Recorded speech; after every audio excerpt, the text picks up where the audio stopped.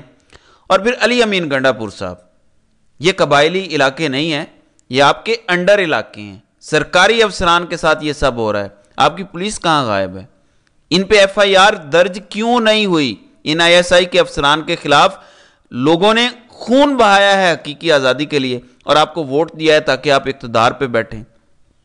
24 گھنٹے کے اندر اندر ان I S I کے افسران کے اوپر ایف آئی آر درج ہونی چاہیے۔ کچھ تو دکھائیں ہمت، تاکہ لوگوں کو پتہ چلے، کچھ تو لوگوں میں طاقت پیدا ہو۔ دیکھیں ابھی لوگوں کو اندھیرا نظر آ رہا ہے، لوگ سوچ رہے ہیں کہ اتنی ماریں کھائیں، اتنا ظلم برداشت کیا، لوگوں نے خون بہایا، کوئی نتیجہ تو نکلتا ہوا نظر آئے۔ لاہور میں عمران خان نے جب کہا کہ میرے اوپر قاتلانہ حملے کی ایف آئی آر کاٹو، تو نہیں کاٹی گئی، تب بھی اپنی حکومتی وزیر اعلیٰ پرویز الہی تھے۔ آج آپ کے پاس 2/3 اکثریت والی حکومت ہے خیبر پختونخوا میں، ایف آئی آر درج کریں، شروع کریں۔ حقیقی آزادی ایسے نہیں ملے گی، حقیقی آزادی کے لیے قربانیاں دینے پڑیں گی، اپنی کرسیوں کا رسک لینا پڑے گا، تب جا کے حقیقی آزادی ملے گی۔ جن لوگوں کو لگتا ہے کہ ایسے آسانی سے حقیقی آزادی مل جائے گی، میرے خیال میں وہ کرسیوں کے قابل ہی نہیں ہیں۔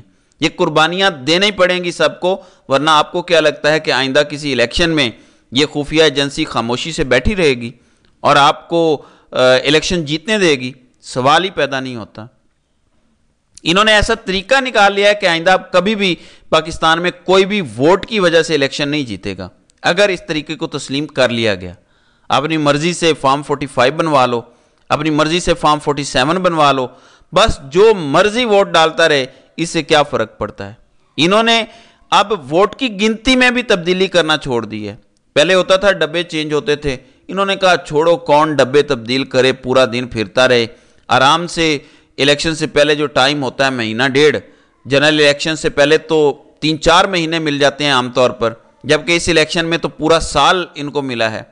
اب یہ ہمیشہ فارم 45 اور فارم 47 میں تبدیلیاں کر کے الیکشن مینیج کریں گے۔ اس کو کہیں فل سٹاپ لگانا ہے۔ اس کا آغاز ہوگا جب علی امین گنڈا پور صاحب آپ ایف آئی آر درج کریں گے ان مبینہ آئی ایس آئی کے افسران کے اوپر، آغاز کرنا پڑے گا، لوگ بول رہے ہیں۔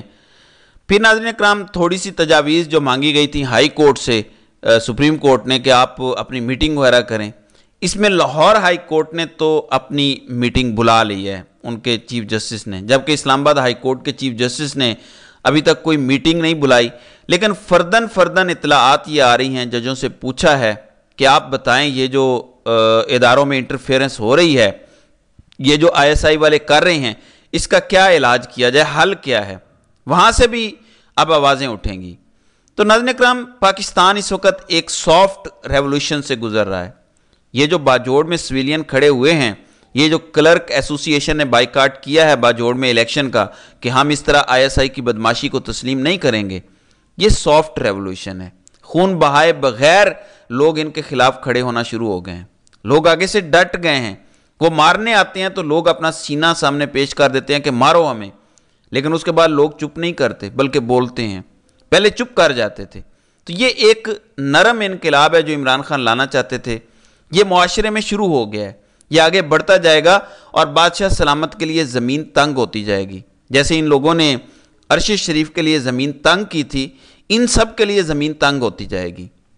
یہ نرم انقلاب اب رکنے والا نہیں ہے۔ آپ نے کل 21 اپریل کو ووٹ دینا ہے، قطع نظر اس کے کہ شام کو کیا ہوتا ہے۔ جتنی محنت ان کو دھاندلی کرنے میں لگے گی، اتنی آپ کے ووٹ کی طاقت ان کو تکلیف دے گی۔ آپ نے ان کو تکلیف دینی ہے، ان کو تکلیف پہنچانی ہے، یہاں تک کہ یہ واپس اپنی بیرکوں میں چلے جائیں اور ملک سویلینز چلائیں۔